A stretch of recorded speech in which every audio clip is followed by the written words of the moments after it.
Hello and welcome. We've all had those mornings, haven't we? You're rushing to get to school, you can't find your notes, and there's a huge test just minutes away. Well, today we are jumping right into one of those super stressful school mornings with two students, Leo and Sarah. By following their story, you're going to pick up some key English phrases that'll help you handle stressful situations just like a native speaker. So let's get into it. So this is Sarah, and she is in full-blown panic mode. Her friend Leo finds her, and she's got a classic case of forgotten homework and some serious last-minute test anxiety. Let's listen in on their conversation and see how they figure this out.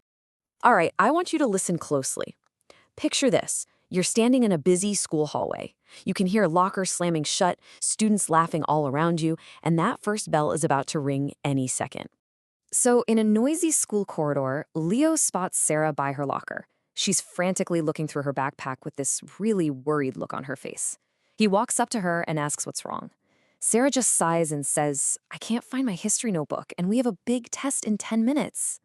Leo, trying to help, suggests, "No worries, Sarah. Maybe you left it in the library this morning." Sarah just shakes her head, explaining that she already checked there. She replies, "Actually, I think I might have left it on the bus." "Oh, I'm so stressed." To try and calm her down, Leo says, "Anyway, the teacher said we can use our textbooks for the first part of the test. You have your textbook, right?" Sarah looks in her bag again, and finding it, she smiles with relief. "Yes, I have it, thank goodness." "See? It's not the end of the world. By the way, have you finished the science project?" Sarah looks confused. "The science project? I thought that was due next Friday." Leo shakes his head and clarifies, "No, it's due this Friday. We have to hand it in by 4 o'clock. Sarah's eyes just go wide. "You're joking. I haven't even started the conclusion yet." Seeing her about to panic all over again, Leo offers, "Don't worry, I can help you during lunch." Sarah thanks him, saying he is a lifesaver. What a morning, right? Wow, that was a really stressful morning for Sarah. But did you catch those great, natural-sounding English expressions that Leo and Sarah used? Let's break down 4 of the most useful ones together. First up, we've got "no worries." Leo says this to comfort Sarah when she's really upset. It's a super common, really informal way to say "don't worry" or "it's okay," especially when someone apologizes or is feeling stressed out like Sarah was. For example, if your friend shows up and says, "I'm so sorry I'm 5 minutes late," you can just say, "No worries, I just got here myself." It's a very friendly and relaxed way to respond. Okay, next up we have "actually." Sarah says, "Actually, I think I might have left it on the bus." We use "actually" when we want to correct someone politely, or maybe add a new piece of information that might be a little surprising. And here's a key point. It doesn't mean now or currently. That's a common mistake. For instance, if someone asks you, "Are you from France?" you could reply, "Actually, I'm from Canada, but I live in France now." See how that instantly corrects the information, but in a really polite way? It's super useful. All right, next up. Anyway. Leo uses this one perfectly to change the subject when he sees Sarah is getting way too stressed.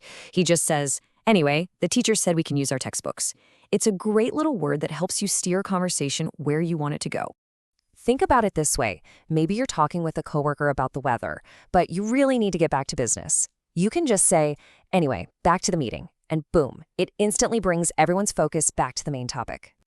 And our fourth and final expression is the phrasal verb "hand it in." Leo tells Sarah they have to hand in their project. This simply means to submit or give your finished work to a teacher, a professor, or maybe even your boss. For example, you might say something like, "I need to hand in my application form by the end of the day." You'll hear this one all the time, especially in school and at work.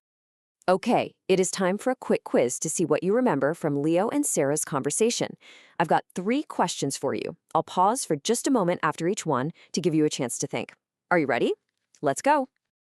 Okay, question 1. Why was Sarah so worried at the beginning of the story? Think back to that scene by her locker. And the answer is, she couldn't find her history notebook and she had a test starting really soon. Yep, the classic school nightmare. All right. Question number 2. Where did Sarah think she might have left her notebook? Leo guessed the library, but what was her idea?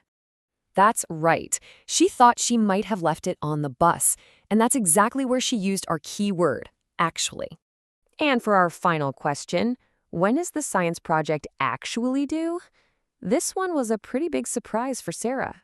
And the answer is it's due this Friday by 4 o'clock. So, how did you do? If you got all 3 of those right, nice job. You've got some great listening skills. And here we are at our final phase. We've listened to the story, we've broken down some really useful expressions, and we've tested our listening. Now it's your turn to put it all into practice. So, I have a small task for you. First, I want you to imagine you're at school or work and you suddenly realize you forgot something really important.